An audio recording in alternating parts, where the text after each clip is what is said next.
ਅੱਛਾ, ਇੱਕ ਸਿੱਖੀ ਇਤਿਹਾਸ ਜਾਂ ਦੁਨੀਆ ਦੇ ਇਤਿਹਾਸ ਦੇ ਵਿੱਚ ਤੁਸੀਂ ਇੱਕ ਬਹੁਤ ਵੱਡਾ ਕੰਮ ਕੀਤਾ ਜਿਹੜਾ ਇਸ ਤੋਂ ਪਹਿਲੇ ਕੋਈ ਨਹੀਂ ਕਰ ਸਕਿਆ।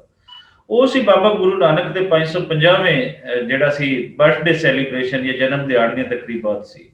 ਤੁਸੀਂ ਕੈਨੇਡਾ ਤੋਂ ਇੱਕ ਕਾਫਲਾ ਲੈ ਕੇ ਚੱਲਦੇ ਹੋ ਬਾਈ ਰੋਡ, ਤੇ ਤੁਸੀਂ ਇੱਥੇ ਆਉਂਦੇ ਹੋ। ਇੱਥੇ ਫਿਰ ਤੁਹਾਨੂੰ ਗਵਰਨਰ ਹਾਊਸ ਦੇ ਵਿੱਚ ਤਕਰੀਬ ਹੁੰਦੀ ਹੈ, ਪੂਰਾ ਮੀਡੀਆ ਉੱਥੇ ਇਨਵਾਈਟਡ ਹੁੰਦਾ ਹੈ।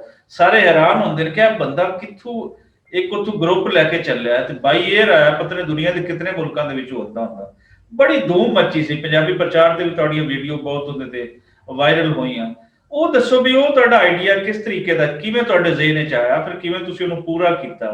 ਕਿਉਂਕਿ ਸੋਚ ਤੇ ਬੰਦਾ ਲੈਂਦਾ ਹੈ, ਲੇਕਿਨ ਉਹਨੂੰ ਪੂਰਾ ਕਰਨਾ ਔਰ ਉਸ ਤੋਂ ਆਪਣੇ ਸੋਚੇ ਤੋਂ ਵੀ ਚੰਗਾ ਕਰ ਜਾਣਾ, ਇਹ ਸਭ ਤੋਂ ਵੱਡੀ ਗੱਲ ਹੁੰਦੀ। ਇਹਦੇ ਬਾਰੇ ਕੋਈ ਸਾਡੇ ਸੁਣਨ ਵਾਲਿਆਂ ਨੂੰ ਦੱਸੋ। ਇਹਦੇ ਬਾਰੇ ਰਜਤ ਸਾਹਿਬ ਕੁਛ ਤੁਹਾਡਾ ਵੀ ਪਾਰਟ ਸੀ ਮੇਰੇ ਨਾਲ। ਤੁਹਾਨੂੰ ਯਾਦ ਆ ਕਿ ਜਿਸ ਦਿਨ ਓਪਨਿੰਗ ਹੋਈ ਸੀਗੀ, ਪ੍ਰਾਈਮ ਮਿਨਿਸਟਰ ਸਾਹਿਬ ਕਰਤਾਰਪੁਰ ਪਹੁੰਚਦੇ ਨੇ, ਹਾਂ, ਤੇ ਮੈਨੂੰ ਤੁਸੀਂ ਉਦੋਂ ਮਿਲੇ ਸੀਗੇ।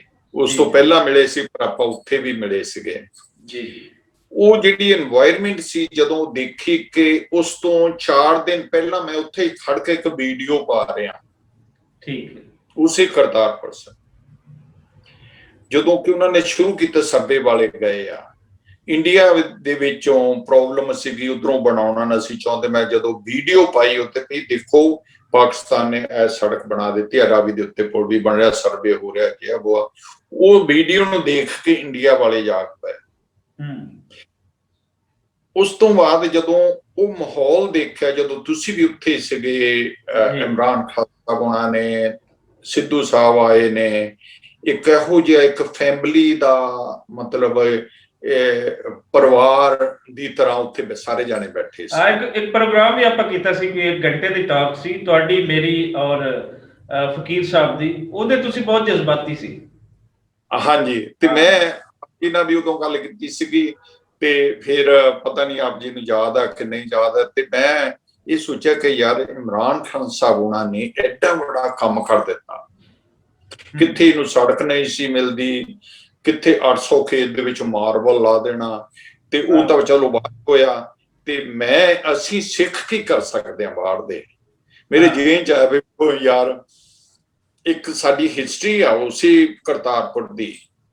ਜਦੋਂ ਦੂਸਰੇ ਸਾਡੇ ਗੁਰੂ ਉੱਥੇ ਮਿਲਣ ਗਏ ਨਾ ਗੁਰੂ ਨਾਨਕ ਦੇਵ ਜੀ ਨੂੰ, ਉਹ ਘੋੜੇ ਤੇ ਗਏ ਸੀ, ਗੁਰੂ ਅੰਗਦ ਦੇਵ ਜੀ, ਤੇ ਬਾਬਾ ਜੀ ਨੂੰ ਪੁੱਛਦੇ ਨੇ, ਬਾਬਾ ਜੀ ਖੇਤਾਂ 'ਚ ਕੰਮ ਕਰਦੇ ਸੀਗੇ ਥੋੜੇ ਦੂਰ, ਤੇ ਬਾਬਾ ਜੀ ਨੂੰ ਪੁੱਛਦੇ ਨੇ ਨਾਨਕ ਦਾ ਘਰ ਕਿਹੜਾ? ਬਾਬਾ ਜੀ ਕਹਿੰਦੇ ਆ ਜਾਓ। ਬਾਬਾ ਜੀ ਨੇ ਉਹਨਾਂ ਦੀ ਘੋੜੀ ਦੀ ਗੁਲਾਮ ਫੜ ਕੇ ਅੰਦਰ ਲੈ ਕੇ ਗਏ, ਕਹਿੰਦੇ ਮੈਂ ਸੱਦ ਕੇ ਲਿਆਉਣਾ, ਤੁਸੀਂ ਇੱਥੇ ਠਹਿਰੋ। ਜਦੋਂ ਅੰਦਰ ਗਏ, ਆਪਣਾ ਹੁਜੂ ਕੀਤਾ, ਹੱਥ ਪੈਰ ਧੋਤੇ, ਤੇ ਆ ਕੇ ਕਹਿੰਦੇ ਮੈਂ ਹੀ ਨਾਨਕ ਹਾਂ। ਉੱਥੋਂ ਫਿਰ ਉਹ ਗੱਲ ਹੋਈ ਨਾ, ਉਹ ਬਾਬਾ ਜੀ ਉਹਨਾਂ ਨੂੰ ਕਹਿਣ ਲੱਗੇ ਲੈਣ ਵਾਲੇ ਘੋੜਿਆਂ ਤੇ ਆਉਂਦੇ ਨੇ, ਅਸੀਂ ਤਾਂ ਦੇਣ ਵਾਲੇ ਆ। ਸੋ ਮੈਂ ਕਿਹਾ ਬਾਬਾ ਜੀ ਘੋੜੇ ਤੇ ਗਏ ਸੀ, ਅਸੀਂ ਬਸ ਲੈ ਕੇ ਤੁਰ ਪਏ। ਤੋ ਅਸੀਂ ਇੱਥੇ ਆਏ, ਇੱਥੇ ਆ ਕੇ ਮੈਂ ਜਦੋਂ ਗੱਲ ਕੀਤੀ, ਅਮੀਰ ਖਾਨ ਉਹਨਾਂ ਦੇ ਕੋਲ ਇੱਕ ਖੜਾ ਸੀਗਾ ਪੁਰਾਣਾ, ਉਹਨੂੰ ਅਸੀਂ ਰਿਪੇਅਰ ਕਰਾ ਕੇ ਤੇ ਇੱਥੋਂ ਸ਼ਿਪ ਕਰਕੇ ਇੰਗਲੈਂਡ ਚਲੇ। ਇੰਗਲੈਂਡ ਤੋਂ ਫਿਰ ਅਸੀਂ ਤੁਰ ਪਏ। ਇੱਕ ਮਜ਼ੇ ਵਾਲੀ ਹੋਰ ਤੁਹਾਨੂੰ ਗੱਲ ਦੱਸਦਾ, ਬਾਬੇ ਜੀ ਦੀਆਂ ਮਿਰਕਲ ਚੀਜ਼ਾਂ ਨੇ। ਜਦੋਂ ਅਸੀਂ ਭਾਈ ਸਾਹਿਬ ਉੱਥੇ ਗਏ ਨਾ, ਕਿਉਂਕਿ ਖਰਚਾ ਸੀਗਾ ਬਹੁਤ, ਸਾਨੂੰ ਨਹੀਂ ਸੀ ਪਤਾ, ਹੈਲੀਫੈਕਸ ਤੋਂ ਇੰਗਲੈਂਡ ਤੱਕ $12,500 ਸਾਡਾ ਲੱਗ ਗਿਆ ਸ਼ਿਪ ਦਾ, ਪਲੱਸ ਟਿਕਟਾਂ ਲੱਗੀਆਂ। ਕੋਈ ਸਾਨੂੰ ਡੋਨੇਸ਼ਨ ਨਹੀਂ ਮਿਲੀ, ਕਿਸੇ ਪਾਸੋਂ ਸਪਾਂਸਰ ਵੀ ਨਹੀਂ ਮਿਲਿਆ, ਤੇ ਮੇਰੇ ਪਾਸ 500 ਪਾਉਂਡ ਸੀਗਾ। ਉਹ ਕਹਿਣ ਲੱਗੇ ਕਿ ਉੱਥੋਂ ਜਾ ਕੇ ਤੁਸੀਂ ਪਿਕਅਪ ਕਰਨਾ, ਤੁਹਾਡਾ ਪੈਸਾ ਕੋਈ ਨਹੀਂ ਲੱਗਣਾ। ਜਦੋਂ ਮੈਂ ਪਿਕਅਪ ਕਰਨ ਗਿਆ ਤਾਂ ਕਹਿੰਦੇ ਜੀ 165 ਪਾਉਂਡ ਇੱਥੇ ਜਮਾ ਕਰਾਓ। ਫਿਰ ਘੰਟੇ ਬਾਅਦ ਕਹਿੰਦੇ 350 ਪਾਉਂਡ ਹੋਰ ਜਮਾ ਕਰਾਓ, ਉਹ ਇਹਦੀ ਫੀਸ ਹੈ। ਤੇ ਮੇਰੇ ਕੋਲ ਰਹਿ ਗਿਆ 150 ਪਾਉਂਡ। ਤੇ ਮੈਂ ਸੋਚਿਆ ਯਾਰ 150 ਪਾਉਂਡ ਮੈਂ ਤੁਰਿਆ ਹੈ ਐਡੀ ਦੂਰ ਨੂੰ, ਕਰਤਾਰਪੁਰ ਨੂੰ, 150 ਪਾਉਂਡ ਦੇ ਨਾਲ ਮੇਰਾ ਤੇਲ ਕਿੱਥੋਂ ਪਾਉਣਾ? 4-5 ਦਿਨ ਚਲੇ ਗਿਆ ਉੱਥੇ ਖੜਿਆਂ ਨੂੰ, ਸਾਨੂੰ ਕਿਸੇ ਪਾਸੇ ਪੈਸਾ ਨਹੀਂ ਮਿਲੇ। ਇੱਕ ਆਦਮੀ ਆ, ਉਹ 500 ਪਾਉਂਡ ਦੇ ਗਿਆ। ਜਦੋਂ ਅਸੀਂ ਤੁਰਨ ਲੱਗੇ ਆ ਉੱਥੋਂ, ਇੱਕ ਬੀਬੀ ਨੇ ਮੈਨੂੰ 20 ਪਾਉਂਡ ਦਿੱਤੇ। ਹੂੰ। ਲੋਕ ਇਕੱਠੇ ਹੋਏ ਨਾ ਉੱਥੇ, ਹਾਂ। ਉਹਨ 20 ਪਾਉਂਡ ਦਿੱਤੇ, ਤਾਂ ਦੂਸਰਿਆਂ ਨੇ ਦੇਖ ਕੇ ਇੱਕ ਨੇ 50 ਦੇ ਦਿੱਤੇ, ਇੱਕ ਨੇ 100 ਦੇ ਦਿੱਤਾ, ਮੇਰੇ ਬਣ ਗਿਆ ਉੱਤੇ 1500 ਪਾਉਂਡ। 500 ਸੀ, ਮੈਂ ਤੇ ਛਾਲ ਮਾਰੀ।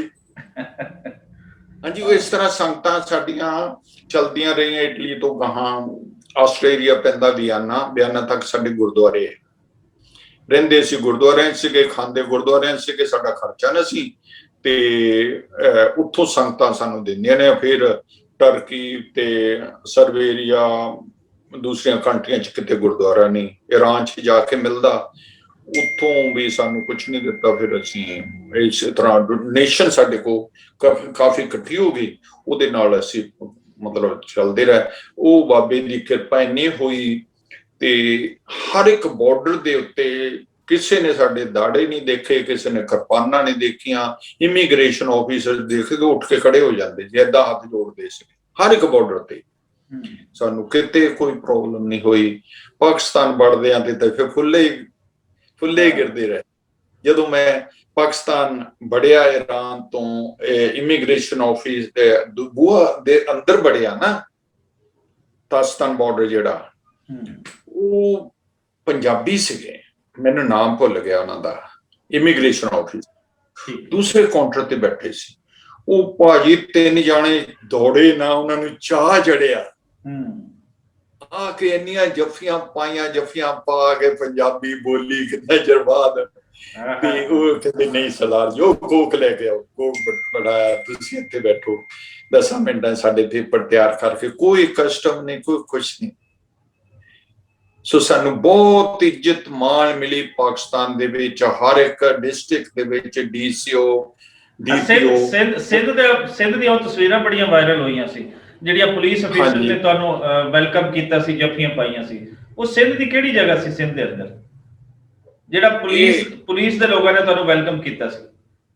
ਹਾਂਜੀ, ਪੁਲਿਸ ਦੇ ਲੋਕਾਂ ਨੇ ਤੁਹਾਨੂੰ ਵੈਲਕਮ ਕੀਤਾ ਸੀ, ਔਰ ਬੜਾ ਉਹ ਤੁਹਾਡੀ ਪਿਕਚਰਸ ਔਰ ਵੀਡੀਓ ਵਾਇਰਲ ਹੋਈਆਂ ਸੀ ਸਿੰਧ।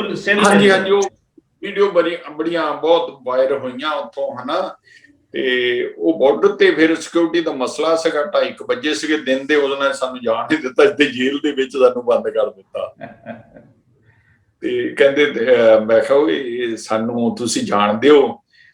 ਉਹ ਥਾਣੇਦਾਰ ਕਹਿੰਦਾ ਨਹੀਂ ਸਰਦਾਰ ਜੀ, ਇਹ ਕਮਰੇ ਨੇ, ਇੱਥੇ ਤੁਹਾਨੂੰ ਰਹਿਣਾ। ਮੈਂ ਕਿਹਾ ਕਮਰੇ ਹੋਣ ਦੀ ਜ਼ਰੂਰਤ ਨਹੀਂ, ਸਾਡੇ ਪਾਸ ਹੈ ਖਾਣੇ ਦਾ ਵੀ ਵਿੱਚ ਇੰਤਜ਼ਾਮ, ਅਸੀਂ ਸੌਂ ਜਾਵਾਂਗੇ ਵਿੱਚ।